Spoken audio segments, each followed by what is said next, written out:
আমার নাম অনন্যা এবং আমার বয়স ২১ বছর। আমার বাবার নাম রবি। তিনি আমার কাছে বিশ্বের সেরা মানুষ। তিনি সবসময় আমার পাশে থাকেন, যে কোনো সমস্যায়। কিন্তু আজ আমি আপনাদের যে গল্প বলতে যাচ্ছি তা আমার নয়, বরং আমার বাবার। আমি সবসময় বাবাকে মায়ের সাথে খুব খুশি দেখেছি। তার চোখে মায়ের জন্য যে ভালোবাসা ছিল তা ছিল খুবই আলাদা। ছোটবেলায় আমি কখনো ভাবিনি যে তাদের ভালোবাসারও কোনো গল্প থাকতে পারে। কিন্তু যখন আমি কলেজে যাওয়া শুরু করি এবং আমার নিজের জীবনে একটি নতুন মোড় আসে, তখন আমি বাবার গল্প জানার ইচ্ছা অনুভব করি। এটি সেই সময়ের কথা যখন আমি প্রথম রোহনের সাথে দেখা করি। রোহন ছিল আমাদের কলেজের সবচেয়ে বুদ্ধিমান এবং যত্নশীল ছেলে। ধীরে ধীরে সে আমার ভালো বন্ধু হয়ে ওঠে। কিন্তু এই বন্ধুত্ব কখন ভালোবাসায় পরিণত হয় তা আমি টেরই পাইনি। আমি প্রতিদিন রোহন সম্পর্কে ভাবতে শুরু করি। একদিন আমি বাবাকে আমার অনুভূতি বলার সাহস করি। আমি উদ্বিগ্ন ছিলাম যে বাবা কি বলবেন। কিন্তু তিনি আমাকে শান্ত হয়ে বসতে বললেন এবং হেসে বললেন, ভালোবাসা করা ভুল নয় অনন্যা, কিন্তু প্রথমে তোমাকে আমার গল্প বলতে হবে। সম্ভবত তখন তুমি বুঝতে পারবে যে সঠিক এবং ভুলের মধ্যে পার্থক্য কী। সেই দিন বাবা তার জীবনের এমন একটি অংশ খুলে বললেন যা আমি কখনো ভাবিনি। তিনি বললেন, অনন্যা, তোমার মা আমার প্রথম এবং শেষ ভালোবাসা। কিন্তু আমাদের গল্প এত সহজ ছিল না। বাবা যে দিন থেকে তার গল্প শুরু করলেন তা আমাকে অনুভব করাল যে ভালোবাসায় ধৈর্য এবং বিশ্বাস সবচেয়ে গুরুত্বপূর্ণ। তার কণ্ঠে একটি আলাদা ব্যথা এবং খুশির মিশ্রণ ছিল। বাবা তার কথা চালিয়ে গেলেন। এটি সেই সময়ের কথা যখন আমার বয়স ছিল ২ বছর এবং তোমার মায়ের বয়স ছিল ২ বছর। তোমার মায়ের নাম নেহা। সে আমাদের কলোনিতে নতুন নতুন এসেছিল। প্রথমবার আমি তাকে মন্দিরে দেখি। সাদা সালোয়ার স্যুটে সে এত সুন্দর দেখাচ্ছিল যে আমার চোখ তার উপর আটকে গেল। তার চোখে একটি সরলতা ছিল এবং হাসিতে জাদু। সেই দিন থেকে মন্দিরে যাওয়া আমার অভ্যাস হয়ে গেল। সকাল হোক বা সন্ধ্যা, আমি সবসময় সেখানে পৌঁছে যেতাম, শুধু এটা দেখার জন্য যে নেহা সেখানে আসবে কিনা। ধীরে ধীরে আমাদের দেখা সাক্ষাৎ বাড়তে লাগল। একদিন সাহস করে আমি তার সাথে কথা বলার চেষ্টা করলাম। আমি বললাম, আপনি প্রতিদিন মন্দিরে আসেন কি? মনে হয় আপনি ভগবান থেকে কিছু বিশেষ চাইছেন। সে হেসে বলল, না, শুধু ভগবানের সাথে দেখা করতে আসি। তার কণ্ঠে এত মিষ্টি ছিল যে আমি শুধু শুনতে থাকলাম। সেই দিন থেকে আমাদের কথোপকথন শুরু হয়। প্রতিদিন আমাদের দেখা সাক্ষাৎ দীর্ঘ হতে থাকে।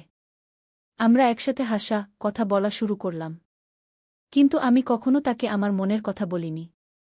তারপর একদিন আমি দেখলাম যে নেহা কিছুটা বিষণ্ণ। আমি জিজ্ঞাসা করলাম, কি হয়েছে নেহা, আজ আপনি কেন বিষণ্ণ? সে বলল, বাবা আমার জন্য বিয়ের কথা বলছেন। আমি ভয় পাচ্ছি যে এই সম্পর্ক যেন স্থির না হয়ে যায়।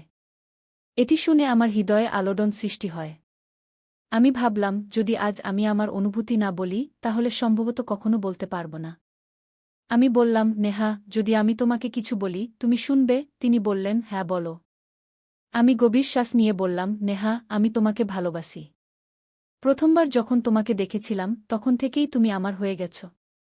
আমি চাই ঈশ্বরের এই মন্দিরে তোমার সাথে আমার জীবন কাটানোর প্রতিশ্রুতি দিই।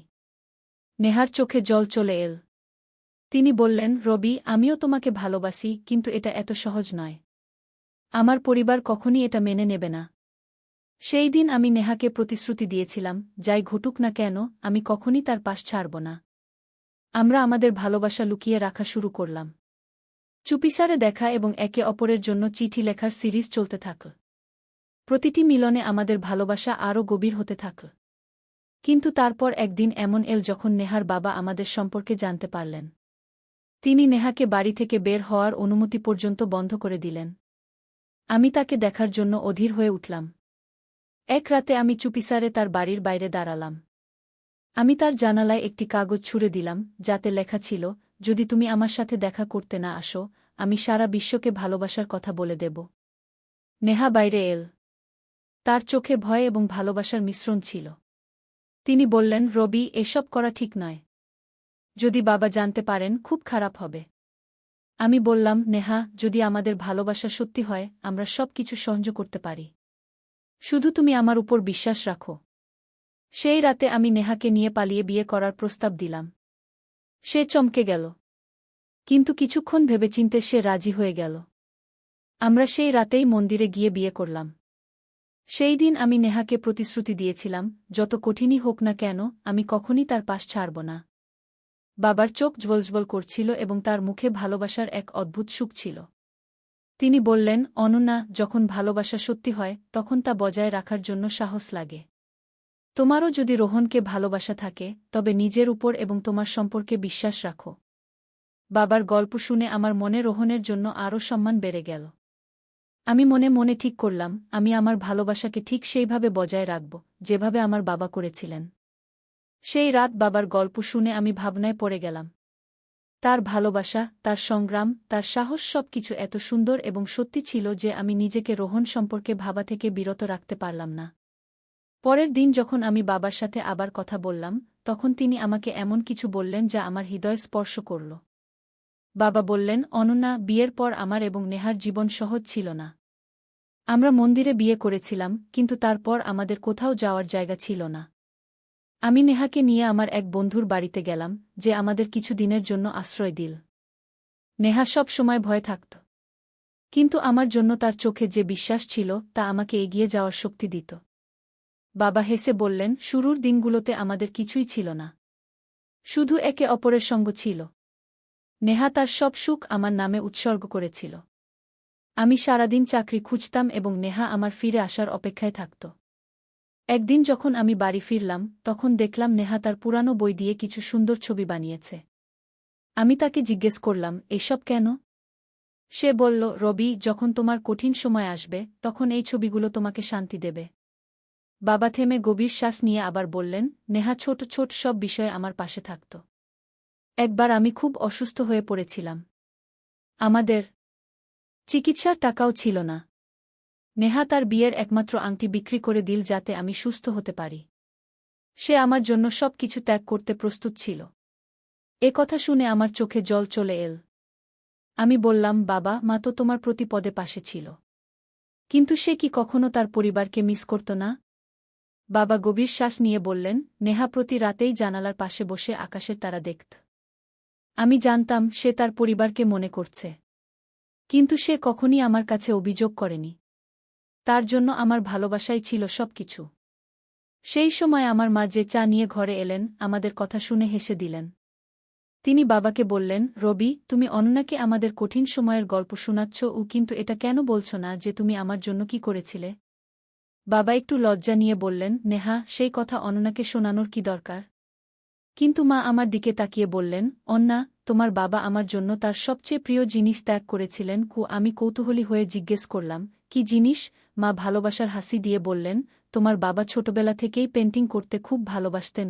তিনি সবসময় বলতেন যে তিনি একজন বড় শিল্পী হতে চান। কিন্তু আমাদের বিয়ের পর যখন দায়িত্ব বেড়ে গেল, তখন তিনি তার স্বপ্ন ত্যাগ করে চাকরি শুরু করলেন যাতে আমাদের ভালো জীবন দিতে পারেন। বাবা আমার দিকে তাকিয়ে বললেন, নেহা আমার সবচেয়ে বড় পেন্টিং। আমি তার মুখের হাসির জন্য আমার স্বপ্ন ত্যাগ করেছিলাম, আর এই বিনিময় কখনো ভুল মনে হয়নি। তার কথাগুলো আমাকে ভাবতে বাধ্য করল। বাবা মায়ের ভালোবাসা, তাদের ত্যাগ, তাদের বুদ্ধিমত্তা সবকিছুই একটি সুন্দর উদাহরণ ছিল। আমি সেই দিন রোহানের সাথে দেখা করার সিদ্ধান্ত নিলাম। রোহান আমাকে দেখে হাসল, কিন্তু আমি তার চোখে কিছু দ্বিধা দেখতে পেলাম। আমি বললাম, রোহান, আমি তোমাকে কিছু বলতে চাই। সে গম্ভীর হয়ে জিজ্ঞাসা করল, কি কথা অনন্যা? আমি তার চোখের দিকে তাকিয়ে বললাম, রোহান, আমি তোমাকে ভালোবাসি। কিন্তু ভালোবাসা শুধু হৃদয়ের কথা নয়। এটি দুজন মানুষের একে অপরের জন্য করা প্রতিশ্রুতি ও ত্যাগের নাম। যদি তুমি আমাকে ভালোবাসো, তাহলে আমাদের গল্পটা বাবা মায়ের মতো করে গড়ে তুলতে হবে। সত্যিকারের, শক্তিশালী এবং চিরকালের জন্য। কি রোহান আমার হাত ধরে বলল, অনন্যা, আমি তোমাকে সবসময় সেই সুখ দেব যা তোমার বাবা তোমার মাকে দিয়েছিলেন। কি তার কথা শুনে আমার চোখে আনন্দের অশ্রু চলে এল। সেই দিন আমি বুঝতে পেরেছিলাম যে সত্যিকারের ভালোবাসা শুধু পাওয়ার নাম নয়, এটি দেওয়া এবং রাখার প্রতিশ্রুতি। বাবা মা আমাকে এটি শিখিয়েছিলেন, আর এখন আমি এটি আমার জীবনে প্রয়োগ করতে প্রস্তুত ছিলাম। সেই রাতে যখন আমি রোহানের সাথে দেখা করলাম এবং আমার অনুভূতি প্রকাশ করলাম, তখন মনে হলো সবকিছু খুব সুন্দর হয়ে গেছে। কিন্তু ভালোবাসার পথ এত সহজ নয়। পরের দিনই রোহানের একটি ফোন এল। তার কণ্ঠে ছিল উদ্বেগ। সে বলল, অনন্যা, আমাদের এখনই দেখা করতে হবে। আমি তৎক্ষণাৎ একটি ক্যাফেতে পৌঁছলাম যেখানে রোহান ইতিমধ্যেই আমার জন্য অপেক্ষা করছিল। তার মুখে চিন্তার রেখা স্পষ্ট দেখা যাচ্ছিল। আমি জিজ্ঞাসা করলাম, কি হয়েছে রোহান? সে ধীর কণ্ঠে বলল, অনন্যা, আমি এমন কিছু করেছি যা সম্ভবত তোমাকে আমার থেকে দূরে সরিয়ে দেবে। আমার হৃদয় দ্রুত স্পন্দিত হতে লাগল। আমি বললাম, সোজা বলে দাও, কি কথা? সে গভীর শ্বাস নিয়ে বলল, কয়েক বছর আগে যখন আমি কলেজে ছিলাম, তখন আমি কিছু লোকের সাথে একটি ভুল কাজ করেছিলাম। আমি তাদের চাপে ছিলাম। কিন্তু এখন তারা আমার পিছনে লেগেছে এবং আমাকে ভয় দেখাচ্ছে। আমি বুঝতে পারছিলাম না যে কি বলব। কিন্তু আমি নিজেকে সামলে নিয়ে বললাম, রোহান, যদি তুমি আমাকে ভালোবাসো, তাহলে আমাকে সত্য বলতে ভয় কেন? আমরা একসাথে এটি ঠিক করব। রোহান আমার চোখের দিকে তাকিয়ে বলল, অনন্যা, এই কারণেই আমি তোমাকে ভালোবাসি। তোমার মধ্যে প্রতিটি কঠিন পরিস্থিতি মোকাবেলা করার শক্তি আছে। সেই দিন থেকে আমি এবং রোহান মিলে সেই সমস্যা থেকে বেরিয়ে আসার পথ খুঁজতে লাগলাম।